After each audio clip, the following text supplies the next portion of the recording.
Hello guys, welcome back to my channel. तो कैसे हैं आप सब लोग? उम्मीद करती हूँ ज़बरदस्त मस्त इंजॉय कर रहे होगे। तो गाइस, फर्स्ट टाइम हम आज सैर करने जा रहे हैं बांग्लादेश की। तो हमारे प्यारे से भाई, हमारी बहनें स्वीट सी जो हमें बांग्लादेश से प्यार बरसाते हैं डेढ़ डेढ़, उनके लिए थैंक यू सो मच। तो आप लोगों की डिमांड पे आज हम देखने जा रहे हैं facts and documentary about Bangladesh, वो भी उर्दू में, ताकि हम समझ पाएँ कि बात क्या हो रही है, क्योंकि हमें अभी बांग्लादेश की लैंग्वेज नहीं आती। तो स्लोली आपके थ्रू कुछ वर्ड्स हम सीख ही लेंगे आहिस्ता से। तो बाकी चलो, नो डाउट वीडियो बड़ी ही ज़्यादा इंटरेस्टिंग और मज़ेदार सी होने वाली है। वीडियो स्टार्ट करने से पहले जल्दी से वीडियो को लाइक कर लो और चैनल को सब्सक्राइब कर लो, जो हमारे चैनल पर नए लोग आ रहे हो। और प्लीज़ अगर आप सब्सक्राइब कर लेते हो तो बेल आइकन दबा लिया करो, ताकि टाइम से हमारा नोटिफिकेशन भी तो आपके पास आ सके। तो इसी तरह प्यार और सपोर्ट दिखाते रहो। बाकी चलो चलते हैं और चलकर देखते हैं आज टोटली फैक्ट्स और डॉक्यूमेंट्री। Let's go. अस्सलाम वालेकुम। ऐसा वालेकुम ही था जो एक अस्सलाम। जमाने में मशरिकी पाकिस्तान कहलाता था, लेकिन आज ये पाकिस्तान से अलग हो चुका है। जी हाँ, आज हम सैर करने जा रहे हैं बांग्लादेश की, जिन्हें दुनिया की मेहनती कौम कहा जाता है। Yes, पाकिस्तान no से अलग होने के बाद यहाँ के लोग कैसी जिंदगी गुजार रहे हैं, माशी तौर पर कैसे ये मुल्क पाकिस्तान से आगे निकल चुका है। क्या बांग्लादेश के लोग पाकिस्तानियों को पसंद करते हैं? कैसे टेक्सटाइल इंडस्ट्री पाकिस्तान से बांग्लादेश चली गई? आज कौन सा मौका दोबारा पाकिस्तान को मिला है कि बांग्लादेश को माशी तौर पर ये पीछे छोड़ सकता है? बांग्लादेश की प्राइम मिनिस्टर शेख हसीना को कैसे स्टूडेंट्स ने एहतजाज करके मुल्क छोड़ने पर मजबूर कर दिया? इसके अलावा आपको बांग्लादेश की ऐसी खूबसूरती दिखाएंगे जो आज से पहले आपने कभी नहीं देखी होगी। चलें अब निकलते हैं बांग्लादेश के एक शानदार सफर पर। इस कंट्री का ऑफिशियल नाम पीपल्स रिपब्लिक ऑफ बांग्लादेश है, लेकिन इसके अलावा बहुत से नामों से इसे पुकारा जाता है, जैसा कि बंगाली या कंट्री ऑफ बंगाल। बांग्लादेश का मतलब है बंगालियों की सरजमीन। 16 दिसंबर 1971 को तारीख का वो दिन था जब इस्लामी जमहूरिया पाकिस्तान के नाम से पहचाने जाने वाला हिस्सा एक नई शिनाख्त के साथ दुनिया के नक्शे में उभरा। ये बिल्कुल ऐसा ही था जैसे किसी ने जिस्म का एक आजाद जिस्म से अलग कर दिया हो। पाकिस्तान को आज़ादी मिले अभी 25 साल भी नहीं गुजरे थे कि इंडियन की मदद के साथ मशरकी पाकिस्तान कहलाए जाने वाले हिस्से ने आज़ादी हासिल कर ली। ये ऐसा जख्म है जो आज भी तारीख की किताबों में जिंदा है। बांग्लादेश की मौजूदा कुल आबादी 17 करोड़ 36 लाख के करीब है, जो आबादी के लिहाज से दुनिया का 8वां बड़ा मुल्क है, जबकि इस्लामी दुनिया का ये तीसरा सबसे ज्यादा आबादी वाला मुल्क है। बांग्लादेश का कुल रकबा 1,48,460 मुरब्बा किलोमीटर है। रकबे के लिहाज से ये मुल्क दुनिया के 92वें नंबर पर आता है। बांग्लादेश का बॉर्डर सिर्फ 2 ममालिक से लगता है, जिसमें इंडिया से 95% और म्यांमार से 5% लगता है, जबकि दूसरी तरफ खलीज बंगाल की तवील साहली पट्टी वाक़या है।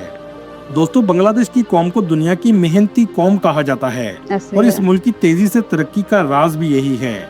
पूरी दुनिया के किसी भी मुल्क में चले जाएं, आपको बंगाली सबसे ज्यादा मेहनत से काम करते हुए नजर आएंगे। बिल्कुल ऐसे है। खास तौर पर अरब ममालिक में बंगाली बड़ी तादाद में आबाद हैं। अरब ममालिक में पाकिस्तानी कम होते जा रहे हैं, जबकि बंगालियों की तादाद में तेजी से इजाफा हो रहा है। इसकी बड़ी वजह ये भी है कि ये कम पैसों में ज्यादा काम करते हैं। इंटरनेशनल ऑर्गेनाइजेशन फॉर माइग्रेशन की रिपोर्ट के मुताबिक 74 लाख बांग्लादेशी काम के घर से दूसरे ममालिक में मुकीम हैं, जिसमें 30 लाख के करीब इंडिया में रहते हैं, जबकि 10 लाख के करीब सऊदी अरब में जिंदगी गुजार रहे हैं और अपने मुल्क को पैसा कमा कर बेचते हैं। एशिया का सबसे बड़ा साहिल समुंदर भी बांग्लादेश में है, जिसकी लंबाई 120 किलोमीटर है और ये दुनिया का भी तीसरा सबसे तवील साहिल है। इस मुल्क में बोली जाने वाली जुबान बंगला है, जो दुनिया की सबसे ज्यादा बोली जाने वाली जुबानों में 8वें नंबर पर आती है। इसके अलावा हिंदी और उर्दू जुबान भी लोग बोलते हैं।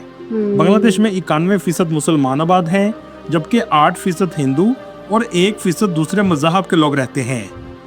दोस्तों, यहाँ आपको एक हैरानकुन बात बताता चलूं, जिससे आपको बांग्लादेश की सलाहियत और मेहनती होने का अंदाजा हो जाएगा।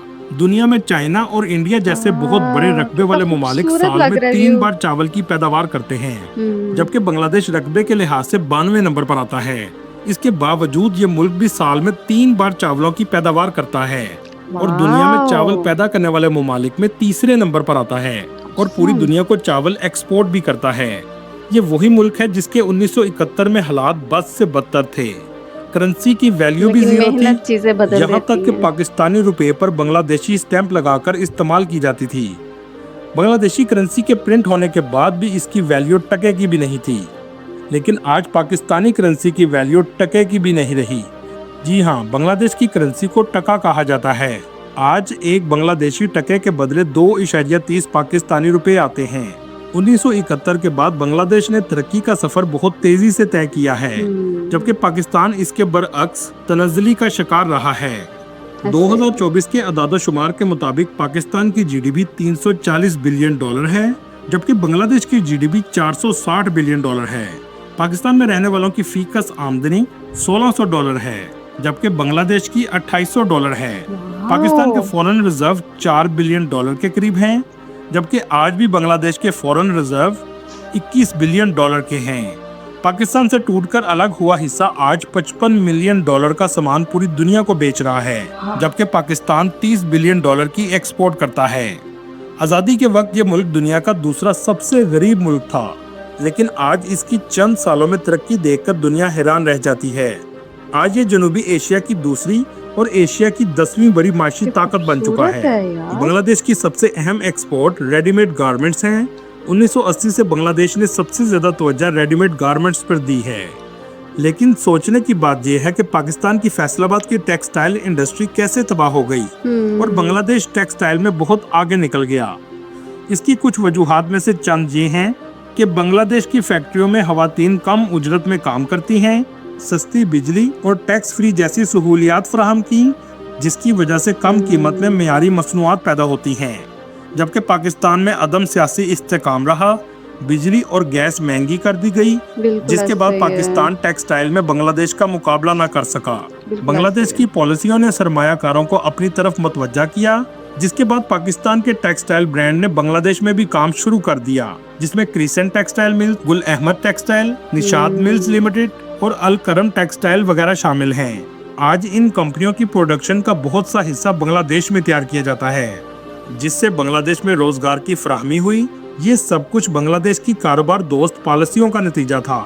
लेकिन जहां आपको एक अहम बात बताता चलूं, आज पाकिस्तान के पास दोबारा इंडस्ट्री को जिंदा करने का मौका मिला है। आपने टीवी पर सुना होगा कि अमेरिका ने पूरी दुनिया पर मुख्तलिफ टैक्स टैरिफ लागू किए हैं। मतलब अमेरिका जिन ममालिक से सामान खरीदेगा, उस ममालिक का एक टैक्स परसेंटेज होगा। इस वक्त अगर कोई अमेरिकन बांग्लादेश से सामान खरीदेगा तो इसे 37% टैक्स देना होगा, लेकिन अगर कोई अमेरिकन कंपनी पाकिस्तान से सामान खरीदेगी तो इसे सिर्फ 29% टैक्स देना होगा। इसलिए पाकिस्तान अमेरिका की इस पॉलिसी से फायदा उठा सकता है। बांग्लादेश का कैपिटल ढाका है, जो मुल्क का सबसे बड़ा और गुंजान आबादी वाला शहर है। ये शहर आबादी के लिहाज से पूरी दुनिया का 5वां बड़ा शहर है, जिसकी कुल आबादी 1 करोड़ 2 लाख के करीब है।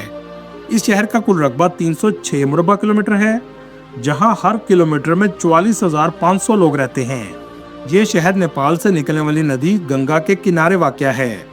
ढाका बांग्लादेश के लिए बहुत अहमियत रखता है। ये दारुल हुकूमत होने के साथ साथ इस मुल्क की इंडस्ट्रियल हब भी है। पूरे बांग्लादेश की इकोनॉमी की इनकम का 35% हिस्सा ढाका से आता है। ढाका सिटी में ट्रैफिक और रश आपको सबसे ज्यादा नजर आएगा। इस शहर में 4 लाख से ज्यादा साइकिल रिक्शा मौजूद हैं, जो इसे दुनिया के दूसरे शहरों से मुनफरिद बनाते हैं। इसे रिक्शा कैपिटल भी कहा जाता है। ट्रैफिक जाम इस शहर में बहुत ज्यादा रहता है। 2011 की रिपोर्ट के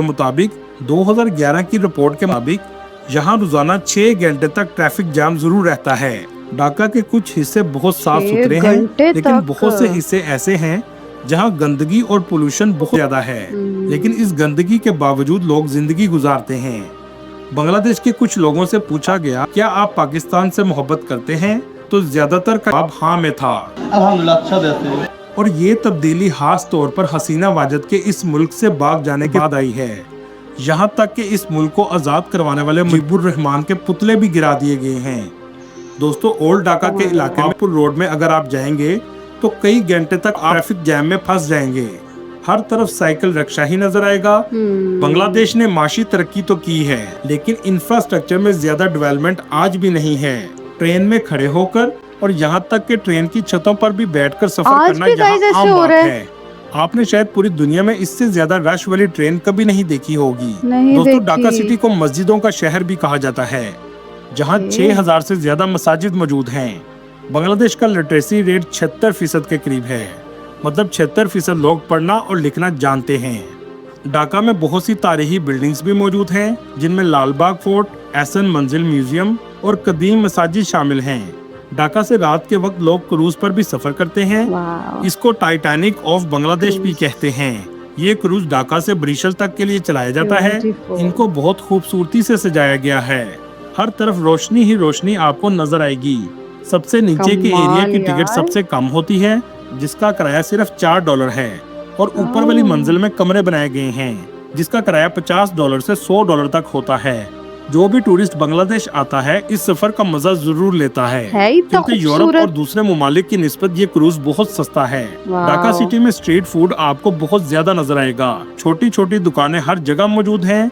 महंगाई भी इस मुल्क में पाकिस्तान की निस्बत कम है।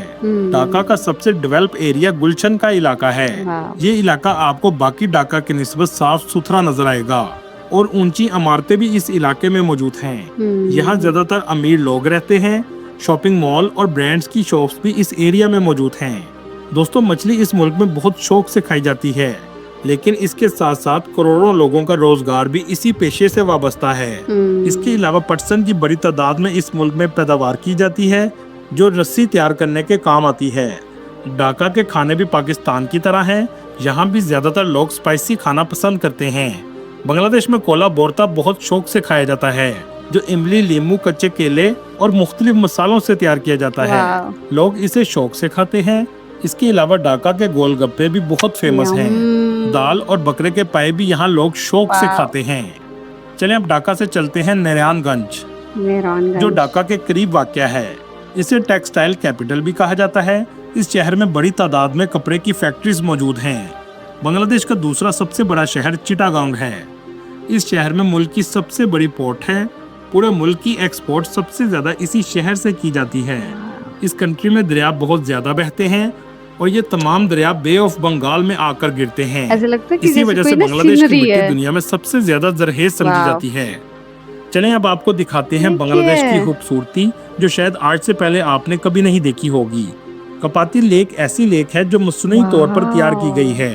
ये बहुत खूबसूरत है, लेकिन इसका फायदा बांग्लादेश को खूबसूरती के साथ साथ बिजली बनाने की सूरत में भी होता है। इस जगह 50 से ज्यादा आइलैंड मौजूद हैं। अगर इन्हें ऊपर से देखा जाए तो ये बहुत खूबसूरत नजर आते हैं।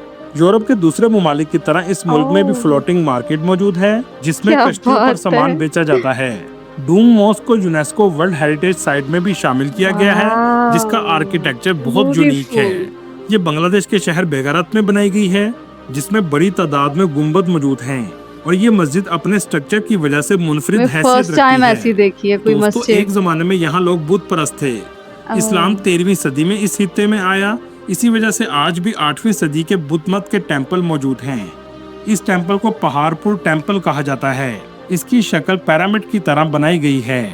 ये मुल्क कुदरती खूबसूरती से भी मालामाल है। लैंगलोक वाटरफॉल इस मुल्क की सबसे फेमस वाटरफॉल है, जिसका मंजर देखने लायक है। दोस्तों, इंडिया के शहर कोलकाता से बड़ी तादाद में लोग आते और जाते हैं, जिसके लिए बस भी चलाई गई है।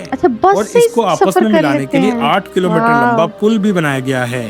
दोस्तों, जैसा कि आपने कुछ अरसा पहले सुना होगा कि शेख हसीना वाजिद मुल्क छोड़कर भाग गई थी। इसकी क्या वजह थी, चलें इसको जानने की कोशिश करते हैं।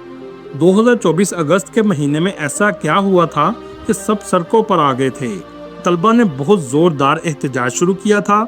1971 में बांग्लादेश ने अलग होने के बाद आर्मी के साथ मिलकर एक कानून पास किया कि जो लोग 1971 की जंग में शरीक थे, उनके बच्चों को 30% सरकारी नौकरियों का कोटा दिया जाएगा और बाकी मुल्क के नौजवानों के लिए सिर्फ 40% का कोटा रखा गया। जंग में शरीक चंद हजार फौजियों के बच्चों के लिए 30% नौकरियां, जबकि करोड़ों नौजवानों के लिए 40% नौकरियां रखी गई थी।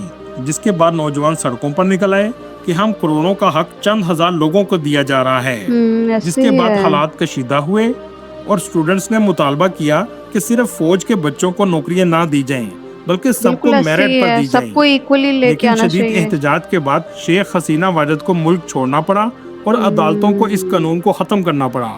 ये थी इस वाक़ये की असल वजह, जिसके बाद शेख हसीना वाजद मुल्क छोड़कर भाग गई। ये शेख मुजीबुर रहमान की बेटी हैं, जिसने 1971 में बांग्लादेश को पाकिस्तान से अलग करने में अहम किरदार अदा किया था। दोस्तों, ये थी आज की हमारी इन्फॉर्मेटिव और दिलचस्प वीडियो। सुपर माइंड ब्लोइंग यार, फर्स्ट टाइम मैं फैक्ट्स देख रही हूँ बांग्लादेश के, और सरप्राइजिंग मेरे लिए कि 30% वो आर्मी ऑफिसर्स, वो जो भी जंग में शामिल थे, उनके बच्चों को सीट्स मिल रही हैं, और 40 जो करोड़ों की तादाद है उनको मिल रही हैं। फर्स्ट टाइम मुझे क्लियर हुआ कि स्टूडेंट ने तब एहतजाज क्यों किया था, क्योंकि हर एक अपनी अपनी चीज़ों को बताकर डिफरेंट तरह से दिखा रहा था, लेकिन रियलिटी ये थी। सेकंड चीज़, बांग्लादेश यार, लेक और व्यू, क्या खूबसूरती है यार बांग्लादेश में भी, माइंड ब्लोइंग। और जिस तरह से बांग्लादेश से हमें हमारे भाई बहनें प्यार करते हैं, हमारे चैनल पर आके हमें प्यार दिखाते हैं, thank you so much guys. और आप लोगों की फरमाइश पर आज हम ये वीडियो लेकर आए हैं। उम्मीद करती हूँ आप लोगों को वीडियो ये पसंद आई होगी। आप लोग इसी तरह हमारे साथ जुड़े रहो, कुछ ना कुछ लेकर हाजिर होते रहेंगे आपकी खिदमत में इंशाल्लाह। आपके कमेंट्स का हमें इंतज़ार रहेगा, ऐसे ही प्यार और मोहब्बत बरसाते रहो। बाकी गाइस, नेक्स्ट वीडियो फिर कौन सी होनी चाहिए ये आप लोग ही कमेंट बॉक्स में बताओगे, तो उसी पर हमारी नेक्स्ट वीडियो आएगी। तो बाकी ऐसी ज़बरदस्त वीडियोस के साथ हाजिर होते रहेंगे, ऐसे ही आप लोग प्यार मोहब्बत दिखाते रहो। मिलते हैं फिर नेक्स्ट वीडियो में, तब तक के लिए दुआओं में याद रखो। टेक केयर, अल्लाह हाफिज़।